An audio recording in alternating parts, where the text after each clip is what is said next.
yang terikat dengan oksigen, CO2 itu adalah hemoglobin. Ya, jadi afinitas atau daya ikat hemoglobin terhadap O2 itu dapat kita deteksi melalui pemeriksaan hemoglobin.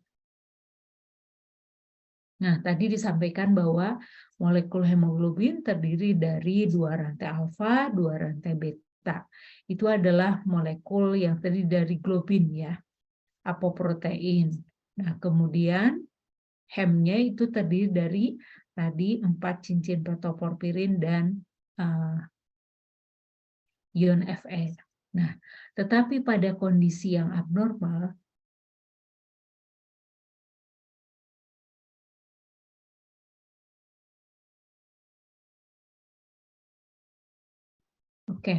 pada kondisi yang abnormal bisa saja terjadi rantai globinnya itu bukan 2 rantai alfa, 2 rantai beta.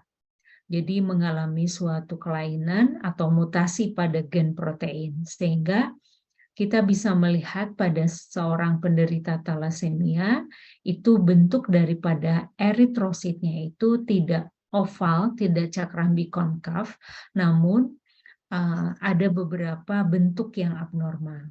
Nah, kelainan bentuk abnormal tadi akan menyebabkan penurunan fungsi daripada eritrosit tadi. Artinya, misalnya daya ikat terhadap oksigennya tidak seoptimal kalau bentuk yang normal. Nah, misalnya di sini ada bentuk sel sabit, ada bentuk sel target seperti itu ya. Jadi adanya suatu mutasi. Nah, sebelum lupa ya, Ibu kasih contoh bentuk-bentuknya. Sebentar.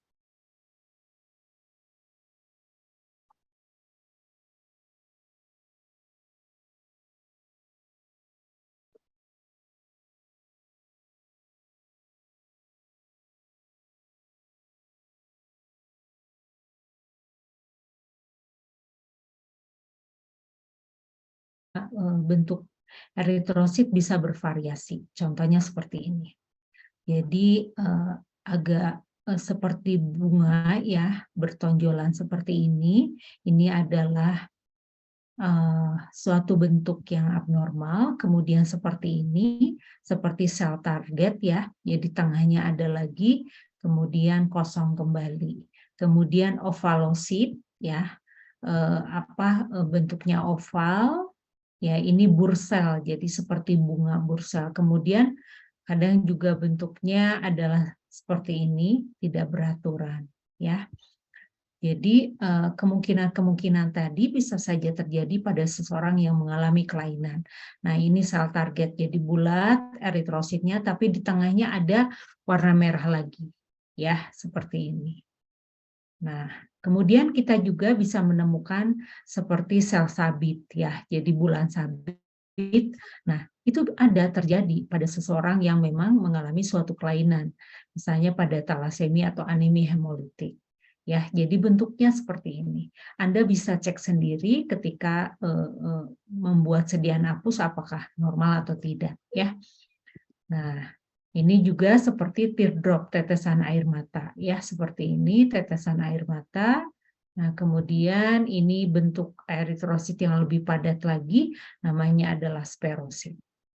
Ya, jadi tadi beberapa bentuk daripada eritrosit itu bisa terjadi pada seseorang yang memang mengalami suatu kelainan daripada rantai globin ya. Tadi disampaikan bahwa pada orang normal terdiri dari 2 rantai alfa dan 2 rantai beta.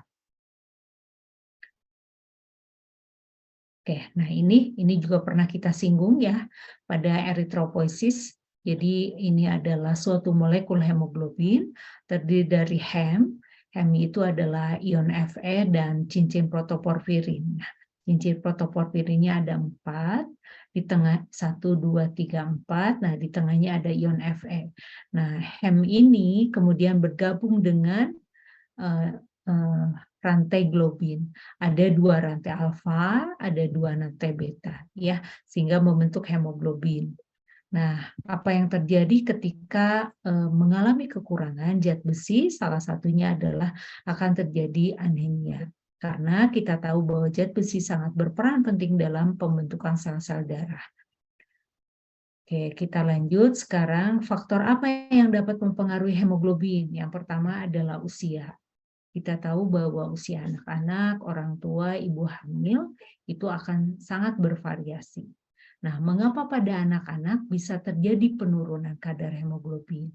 Kita tahu bahwa pertumbuhan anak-anak sangat pesat sekali ya, misalnya 2 tahun, 3 tahun, 4 tahun, apalagi misalnya menjelang mau sekolah ya. Nah, berarti ketika pertumbuhannya sangat pesat ya, nah, masuk SD, kemudian kelas 1, kelas 2, kelas 3 itu sangat cepat sekali, apalagi pada anak laki-laki ya. Nah, kalau tidak diimbangi dengan asupan makanan zat bergizi atau asupan zat gizi, maka akan menyebabkan anemia. Jadi, pertumbuhannya pesat, tetapi dia letih, lesu, lemah gitu karena kurang asupan zat gizinya, terutama adalah zat yang diperlukan dalam proses pembentukan sel-sel darah. Ya, kalau pada anak perempuan, kalau sekarang kan SD juga sudah ada ya, misalnya kelas 4, kelas 5 sudah haid ya. Nah, kalau tidak diimbangi dengan ketika dia haid maka mengkonsumsi makanan-makanan yang bergizi, maka akan menyebabkan anemia.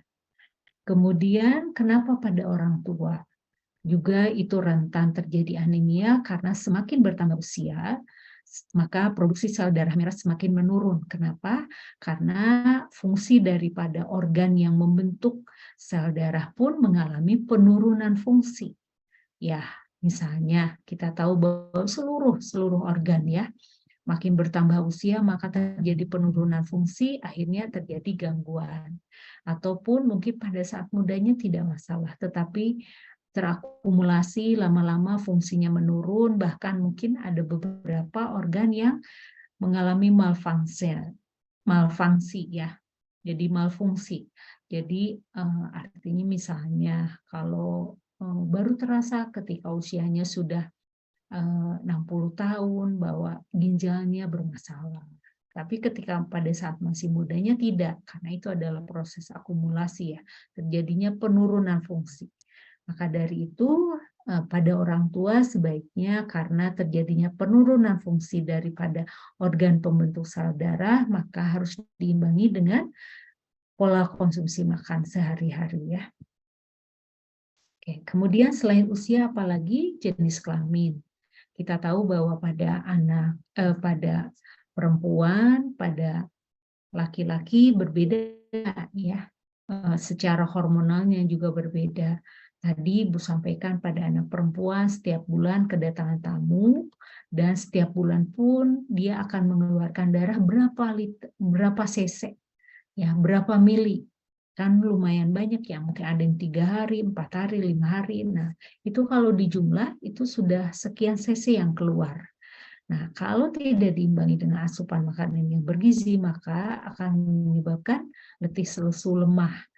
Jadi Anda mudah capek, mudah letih, mudah ngantuk, dan lain-lain. Karena memang kurang zat besi. Nah, kalau laki-laki terbalik, karena ketika masa pertumbuhan nih, sekarang mungkin sudah mau di akhir masa pertumbuhan ya. Nah, itu juga perlu karena massa otot bertambah, tetapi kalau tidak diimbangi dengan zat gizi, maka juga kualitas daripada sel-selnya juga tidak akan baik ya. Kemudian yang ketiga adalah pola konsumsi makan. Oke, pola konsumsi makan sangat berpengaruh.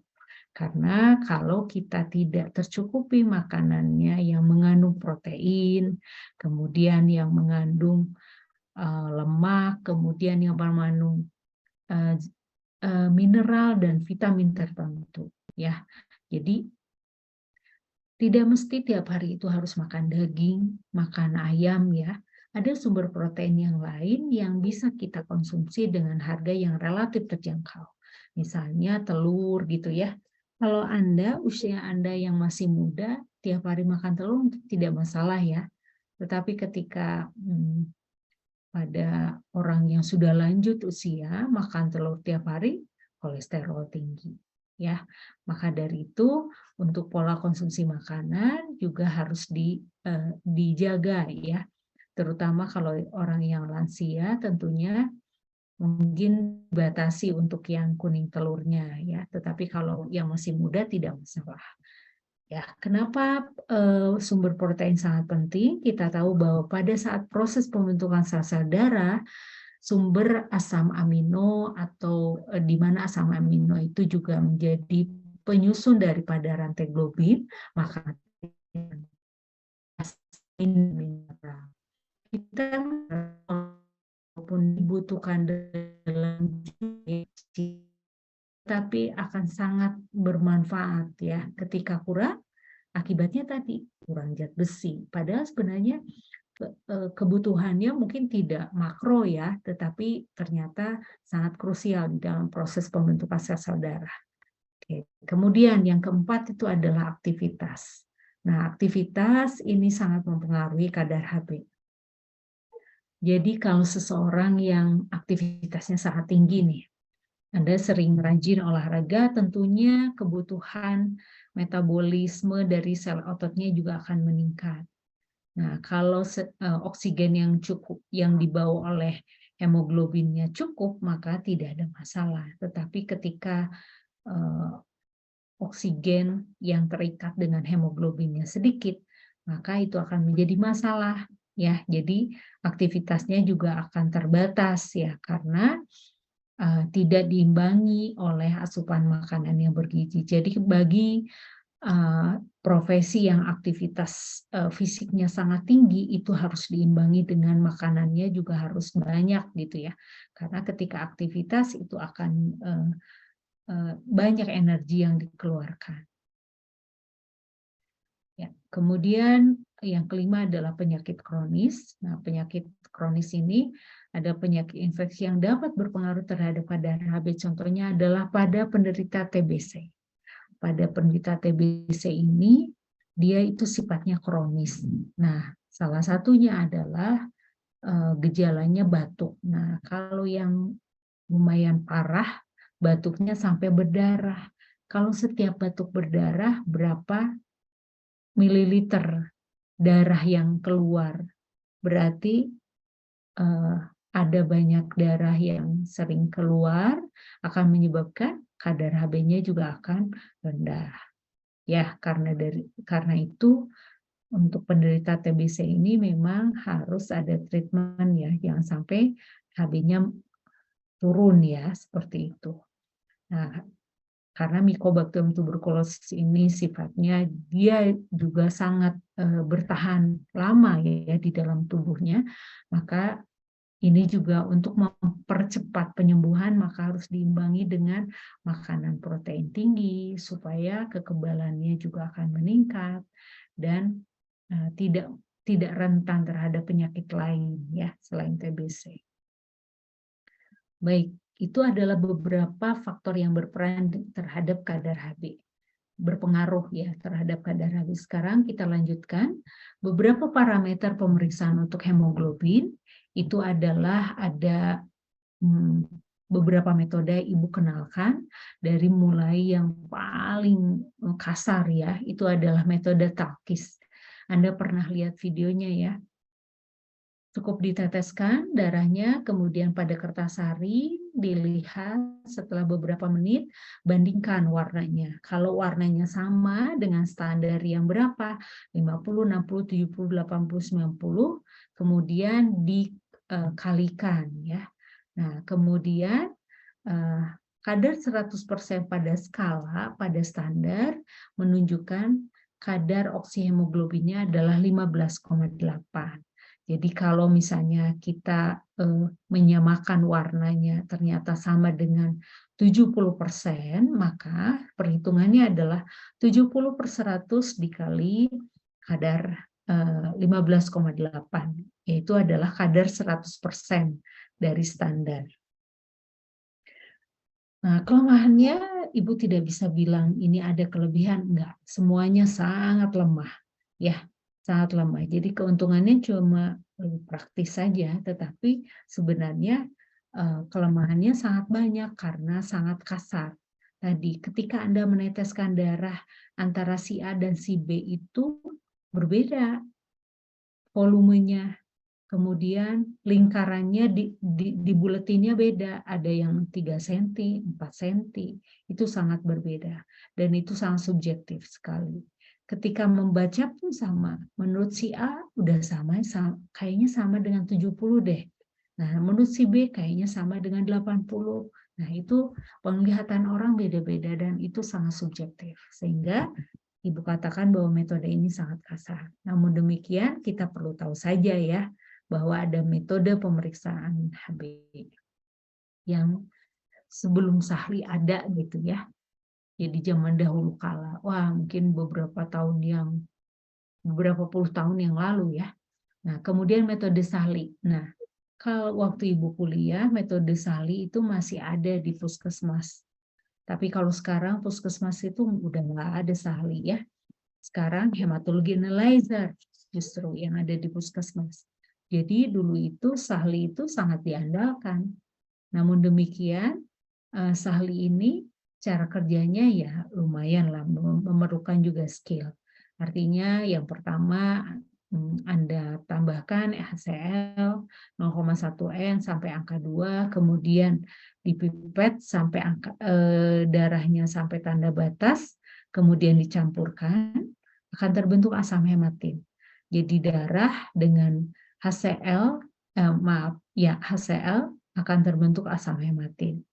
Asam hematin yang terbentuk tidak stabil, jadi sangat mudah teroksidasi.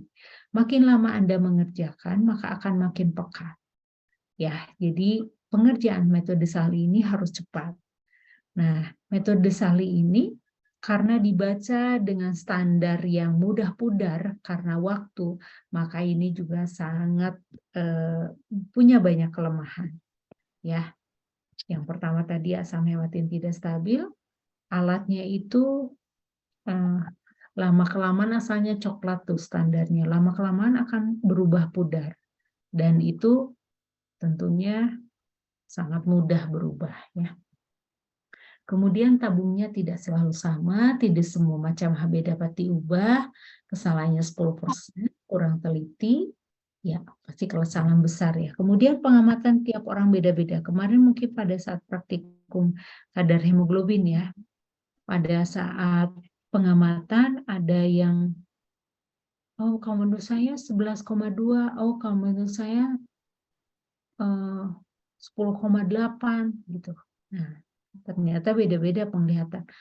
Oh kayaknya ini warnanya belum sama. Kalau si B udah sama gitu. Nah, akan menyebabkan perbedaan tadi ya. Karena perbedaan penglihatan secara langsung itu antar orang pasti akan sangat berbeda ya. Seperti itu. Makanya memang metode Sahli ini pada saat pengamatannya betul-betul harus diamati di tempat yang terang.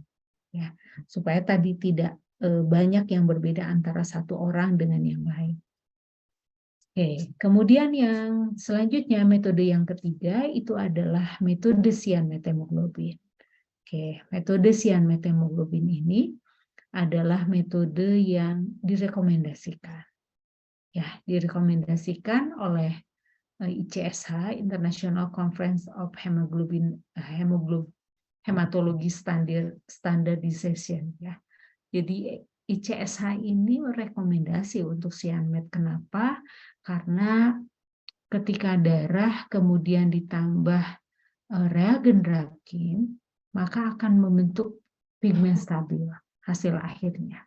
Jadi cyanmet hemoglobin yang terbentuk di akhir itu sangat stabil. Jadi kalau kemarin nih latihan ujian, Anda mencampurkan darah, mencampurkan reagen, kemudian Anda simpan, Ibu bilang, nggak usah nanti aja dibacanya. Karena HB itu sangat stabil. Cyanmethemoglobinnya stabil. Jadi kalau Anda periksa mencampurkan jam 8 gitu, mau dibaca jam 8:30 juga tidak masalah. Ya, karena ingat pigmen yang terbentuk yang merupakan reaksi dari antara methemoglobin dengan KCN itu akan membentuk sianmethemoglobin, di mana sianmethemoglobin itu pigmennya stabil, jadi tidak mudah berubah, tidak seperti metode Sahli ya, yang sangat rentan terjadinya perubahan. Sehingga dapat dikatakan kesalahannya sangat minim, sekitar 2%. Ya.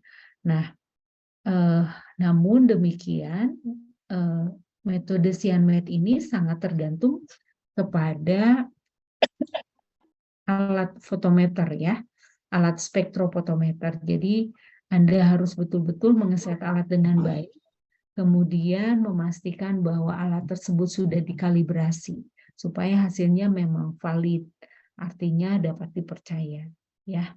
Jadi setelah mereaksikan antara darah dengan reagen Dravkin, diinkubasi nanti akan terbentuk pigmen yang berwarna, intensitas warna yang terbentuk itu berbeda-beda, makin pekat makin tinggi kadarnya ya.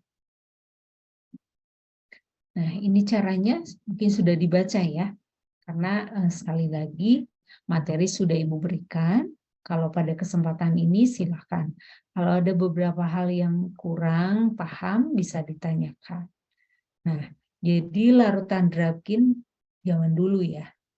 Kalau waktu dulu Ibu kerja di laboratorium, jadi Dravkin yang di dalam kit reagen itu ada standar, ada Dravkin, dan kita sebagai seorang ATLM itu harus membuat faktor sendiri. Faktor, kalau sekarang kan faktor pengalinya kadang sudah disetting sama alat ya. Kalau dulu itu kan tidak secanggih sekarang ya peralatannya. Jadi dulu itu kita harus lakukan kurva standar dulu. Artinya kita melakukan pengenceran berbagai konsentrasi standar. Standarnya sudah diketahui, misalnya standarnya adalah 5 mg. Nah, 5 mg per desiliter misalnya ya, atau per liter. Kemudian kita lakukan pengenceran. Kemudian standar yang sudah kita encerkan itu diperlakukan seperti sampel, tambahkan reagen. Kemudian diinkubasi, dibaca. Kemudian nanti akan keluar beberapa nilai absorban. Kita plotkan dalam kurva.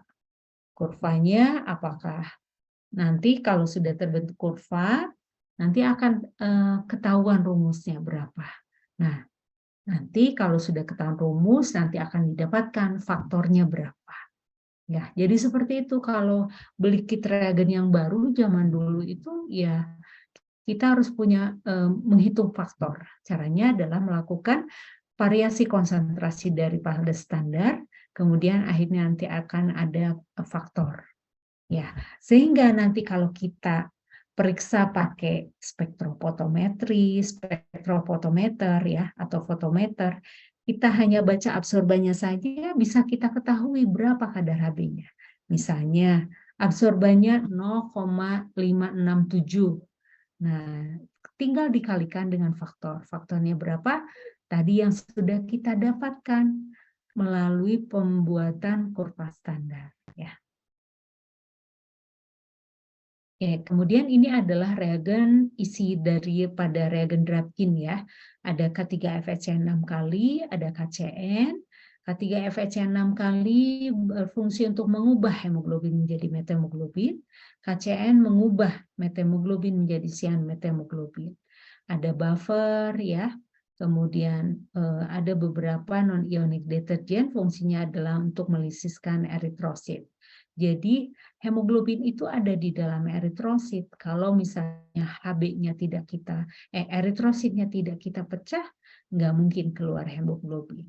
Maka dari itu ditambahkan non-ionic deterjen, salah satu fungsinya untuk melisiskan daripada eritrosit lisis keluar Hb. Hb kita bisa deteksi berapa kadarnya ya dengan cara mereaksikan dengan reagen tertentu, kemudian intensitas warna yang terbentuk kita akan baca.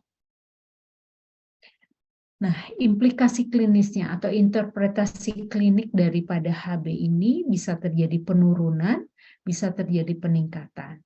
Nah, biasanya penurunan terjadi pada seseorang dengan kondisi anemia. Tadi katakan ya, turun Hb, anemia.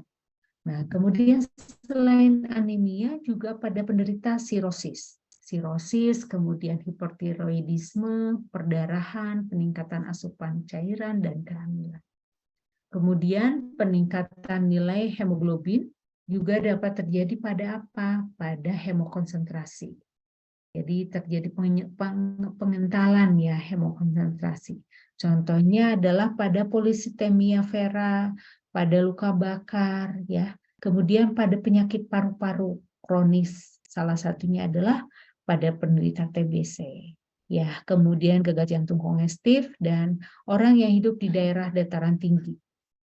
Dataran tinggi itu contohnya adalah daerah kalau di Bandung, Lembang gitu ya.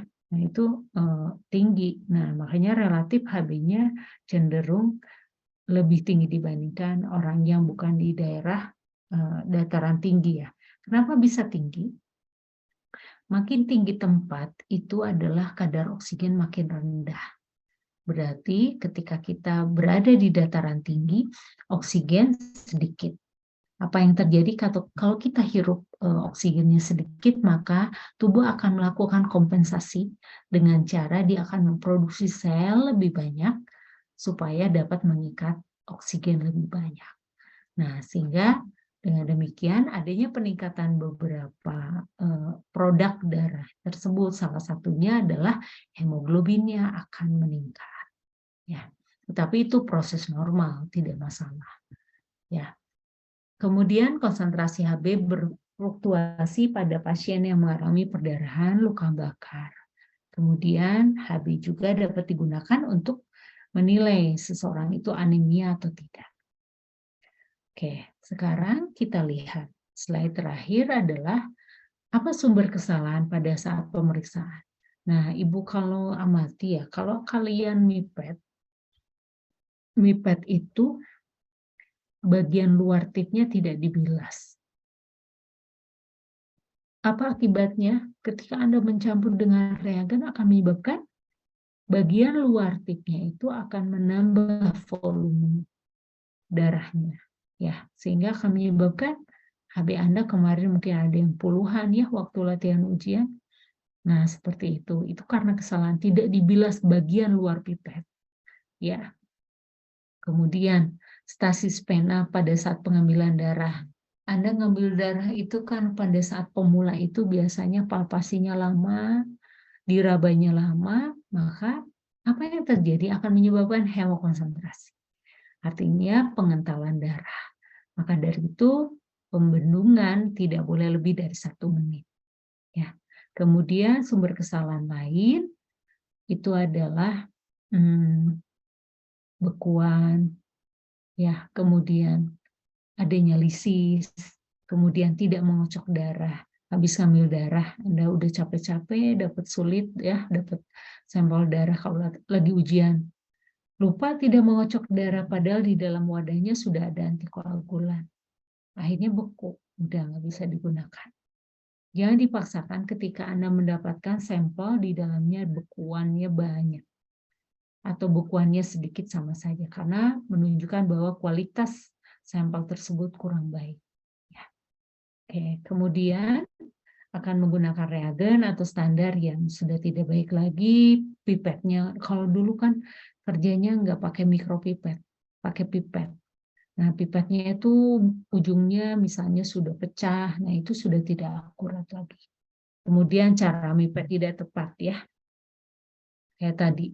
Anda mipet pakai mikropipet, bagian luar daripada tipnya tidak dibilas. Nah, itu juga kesalahan.